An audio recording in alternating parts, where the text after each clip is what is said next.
दिल्ली के सड़क पर भीड़-भाड़ का माहौल था। हर तरफ भागती-दौड़ती जिंदगी और ट्रैफिक की चिल्लम-पी थी। इस भीड़ में अंशु अपनी मोटर बाइक पर सवार होकर ऑफिस से घर जा रहा था। अचानक रेड लाइट पर रुकते हुए उसकी नज़र पास खड़ी साक्षी पर पड़ी। वह अपनी स्कूटी पर बैठी थी और शायद किसी गहरी सोच में खोई हुई थी। अरे भाई, क्या हुआ? कहीं खो गए क्या? ट्रैफिक पुलिस की आवाज़ ने अंशु को उसकी सोच से बाहर निकाला। नहीं, नहीं। अंशु ने कहा और लाइट ग्रीन होते ही आगे बढ़ गया, लेकिन वह चेहरा उसके मन में बस गया था। कुछ दिन बाद एक कॉफी शॉप में अंशु अपना किताब पढ़ रहा था, जब उसका नज़र सामने बैठे एक लड़के पर गया, जो अपने दोस्त के साथ बैठा था। वह वही चेहरा था, साक्षी। अंशु ने हिम्मत जुटाकर उसके पास जाकर कहा, हाय, हम शायद पहले मिल चुके हैं। शायद, लेकिन मुझे याद नहीं है। उसने अपना परिचय दिया और दोनों के बीच एक हल्की-फुल्की बातचीत शुरू हो गई। तुम्हें क्या पढ़ने का शौक है? मैं फिक्शन कहानियाँ पढ़ना पसंद करता हूँ। मुझे भी। चलो इस बहाने हम दोस्त बन सकते हैं। दोनों की दोस्ती धीरे-धीरे गहरी होने लगी। वे अक्सर साथ में किताबों के बारे में बात करते और अपने पसंदीदा किताबों को समझा करते। एक दिन उन्होंने फैसला किया कि वे जंगल में एक पिकनिक पर जाएंगे। उस दिन बारिश हो रही थी, लेकिन उन्होंने तय किया कि बारिश उनके योजना को खराब नहीं कर सकते। जंगल में पहुंचकर उन्होंने एक पेड़ के नीचे शरण ली और बारिश की बूंद का आनंद लिया। क्या तुम्हें बारिश पसंद है? हाँ, यह मेरी सबसे प्रिय ऋतु है। बारिश की बूंदें जैसे दिल को सुकून देती है।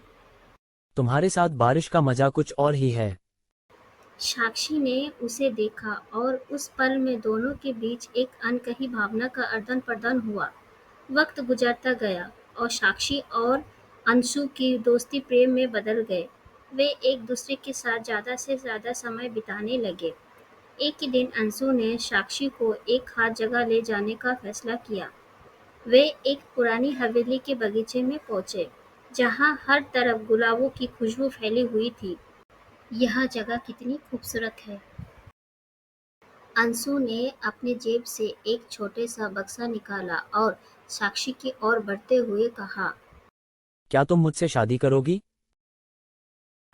हाँ, मैं हमेशा इस पल का इंतजार कर रही थी। साक्षी के चेहरे पर मुस्कान थी और उनकी आंखों में खुशी के आंसू।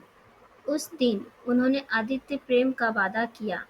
शादी के बाद अंशु और साक्षी ने अपनी जिंदगी को एक नया सफर की तरह देखा।